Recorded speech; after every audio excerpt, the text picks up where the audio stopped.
জালেম, জালেম বুঝেননি? একটা জালেম আর একটা মাজলুম। জালেম বলা হয় যে জুলুম করলো, অত্যাচার করলো, অবিচার করলো। আর মাজলুম হলো যার প্রতি অত্যাচার করা হলো, যার প্রতি জুলুম করা হলো, সে হলো মাজলুম। আল্লাহর হাবিব সাল্লাল্লাহু আলাইহি ওয়াসাল্লাম বলেন, হে উম্মত, মাজলুমের বদদুয়া থেকে নিজেকে বাঁচায়া চলবা, নিজেকে এড়ায়া চলবা। কখনো কোনো মাজলুমের বদদুয়া নিবা না, কোনো মাজলুমের বদদুয়া নিবা না, কোনো মাজলুমের বদদুয়া নিবা না। কারো প্রতি জুলুম করবা না। সে যাতে মাজলুম না হইয়া তোমার জন্য বদদুয়া করে, এমনটা যাতে না হয়। মাজলুমের বদদুয়া আল্লাহ রাব্বুল আলামিনের দরবারে কিছু কিছু মানুষের বদদুয়া সন্তানের জন্য, মায়ের দোয়া চাই নেক হোক চাই বদ হোক, সরাসরি কবুল। মুসাফিরের দোয়া চাই ভালো হোক আর খারাপ হোক, সবটাই সরাসরি কবুল। মাজলুমের দোয়া চাই ভালো হোক আর খারাপ হোক, সরাসরি কি হবে? কবুল হবে। মাজলুম, এই জন্য আল্লাহর হাবিব বলেন যে, হে সাহাবা একরাম, হে উম্মত, মাজলুমের বদদুয়া থেকে বাঁচো। কারো প্রতি জুলুম করবা না, কারো প্রতি জুলুম করবা না। মাজলুমের বদদুয়া থেকে বাঁচবা, সবসময় নিজেকে এড়ায়া চলবা। মাজলুমের বদদুয়া থেকে যখন তুমি নিজেকে এড়ায়া চলবা, হে উম্মত, তোমার শরীর মন সবসময় প্রফুল্লতা থাকবে, সুস্থ থাকবে। সুবহানাল্লাহ বলেন। আমি যদি কারো প্রতি জুলুম করি, এই জুলুম এটা আমাকেও খটকা দিবে।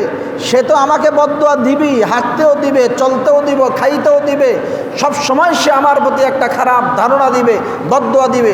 সে যখনই হাত তুলবে আমার জন্য বদদুয়া করবে।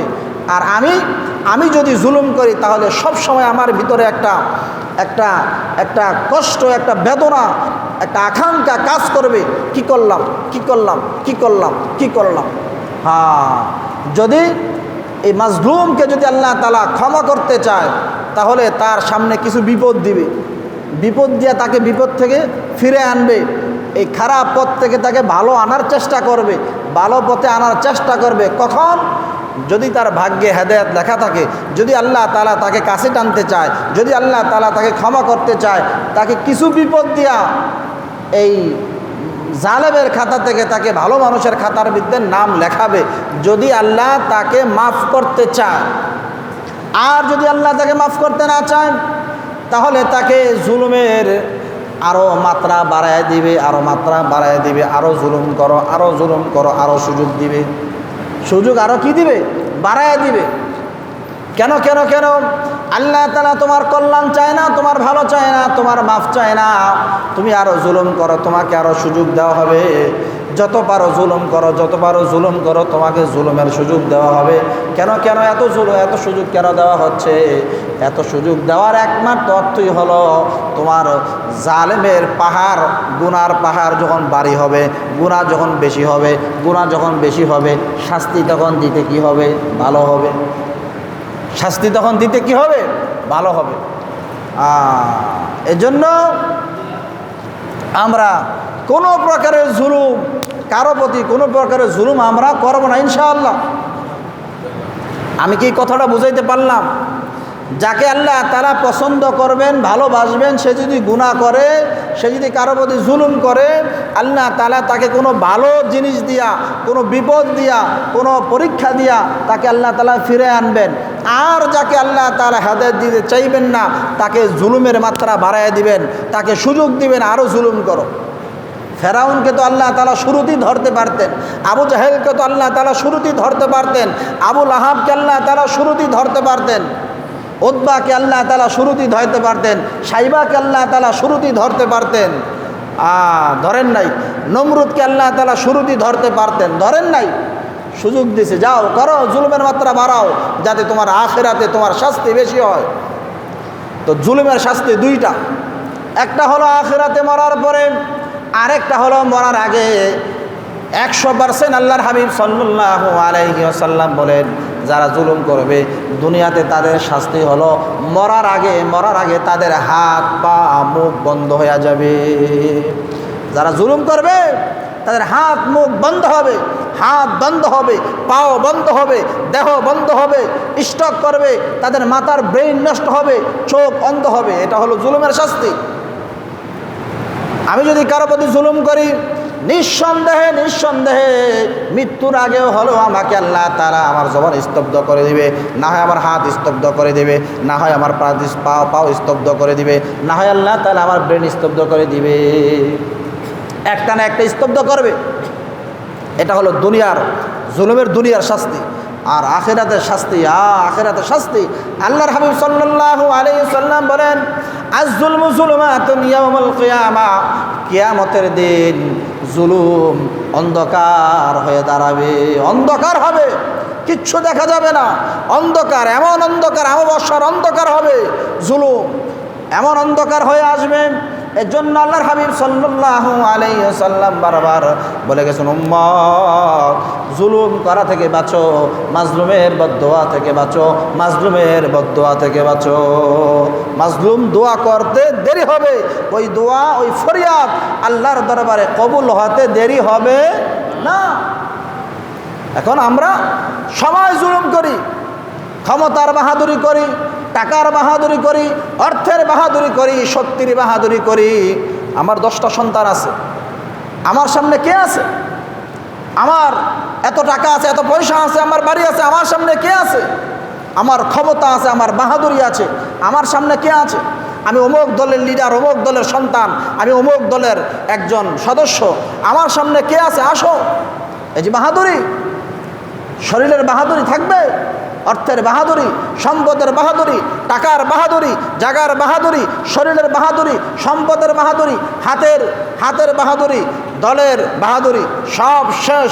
আমার চোখ যখন বন্ধ হবে, সব বাহাদুরি মাটির সঙ্গে মিশে যাবে, সব মিশে যাবে। বরণ কেন? এত শক্তি, এত পাওয়ার শরীরে। মনে করেন 101%, 101 ডিগ্রি জ্বর আসছে, এখন কি আছে? এই শরীরে পাওয়ার আছে আর? হ্যাঁ, এই পাওয়ার কই গেল? এই পাওয়ার কই গেল? আমার হাতে পিস্তল আছে তো গুলি করে দিলাম, আমার হাতে লাঠি আছে তো মেরে দিলাম, আমার হাতে অস্ত্র আছে তো আমি মেরে দিলাম, আমার হাতে শক্তি আছে তো আমি আরেকজনকে থাপ্পড় মেরে দিলাম। কই এই শক্তি গেল কোথায়? এই বাহাদুরি গেল কোথায়? কোথায় গেলে বাহাদুরি? 101 ডিগ্রি জ্বর আইসা পড়ছে, এখন আর শরীর চলে না, শরীর ব্যথা, হাত ব্যথা, পা ব্যথা, মাথা ব্যথা, আর শরীর থেকে ওঠা যায় না, বিছনা থেকে ওঠা যায় না। সুস্থ সরল শরীর 3 বার 4 বার 5 বার হাতমে গেছে, পেটে সমস্যা, এখন আর মাথা উঠায় দাঁড়াইতে পারে না। কোথায় গেল শরীর শক্তি, বাহাদুরি? কোথায় গেল? কোথায় গেল? অন্যায় করলে এটা আল্লাহর দরবার রেকর্ড হচ্ছে কি হচ্ছে না? প্রত্যেকটা অন্যায় আল্লাহর দরবার রেকর্ড হচ্ছে। এটাকে আমাকে দেখানো হবে, এটা কি করে হবে? দেখানো হবে। আল্লাহর হাবিব সাল্লাল্লাহু আলাইহি সাল্লাম বলেন, এক প্রাণী আরেক প্রাণীকে যে কষ্ট দেয় এটাও বিচার হবে, একটা প্রাণী আরেকটা প্রাণীকে যে কষ্ট দেয় এটাও বিচার হবে। হাসরের ময়দান যখন কায়েম হবে, একটা গরু অন্যায়ভাবে আরেকটা গরুরে গুতা মারছিল, দুইটাকে আল্লাহ তারা হাসরের ময়দানে দাঁড়া করাবেন। দাঁড়াও, তোমার শরীরে শক্তি বেশি ছিল, তোমার কম ছিল, তুমি তাকে একটা গুতা মারছিলা, কেন মারছিলা? এই নাও, তোমাকে আমি শিং দিয়া দিলাম, তুমিও তাকে একটা সমান হারে একটা গুতা মেরে দাও। বাস, একটা গুতা মারবে। আল্লাহ বলেন, কুল্লু মান আলাইহা ফান, যাও, শেষ, তোমার বিচার শেষ। তুমি দুনিয়াতে তাকে একটা মারছিলা, তোমাকে একটা মেরে দিয়েছি, শেষ। একটা মুরগি আর একটা মুরগির প্রতি জুলুম করে, দুইটাকে আল্লাহ তাআলা হাসরের ময়দানে উঠাবেন। কোন প্রকারের জুলুম ছিল, ওই প্রকারের জুলুমের বিচার হওয়ার পরে শেষ। এটা তো একটা প্রাণী, তার শেষ হবে। কিন্তু আশরাফুল মাখলুকাত মানুষ, কারো প্রতি যদি কারো জুলুম করে, তার দুনিয়াতে শাস্তি হওয়ার পরেও আখিরাতে তার জন্য এই জুলুমটা অন্ধকার হয়ে দাঁড়াবে, অন্ধকার হয়ে দাঁড়াবে। এর জন্য আমরা কেউ জুলুম করব না। আমার বাহাদুরি, শক্তির বাহাদুরি তো শেষ, ক্ষমতার বাহাদুরি কয়দিন শেষ। ফেরাউনের রাজত্ব এক সময় ছিল, এখন আছে? নামগন্ধ আছে? নাই। ফেরাউনের রাজত্ব ছিল নাই, এখন হামানের রাজত্ব ছিল নাই, কারুনের রাজত্ব ছিল নাই, নমরুদের রাজত্ব ছিল নাই, নাই, শেষ হবে, সব শেষ হবে, সব ধূলিসাৎ হবে, মৃত্যু আসার সঙ্গে সঙ্গে সব ধূলিসাৎ হবে। কিন্তু আমার এই জুলুম এটা আল্লাহর দরবারে রয়ে গেল। এই জুলুমের বিচার আমার হবে। আমি আল্লাহর দরবারে কি জবাব দিব? ফেরাউনের মৃত্যুটা কি করুণভাবে হয়েছিল, আবু জাহেলের মৃত্যুটা কি করুণভাবে হয়েছিল, নমরুদের মৃত্যুটা কি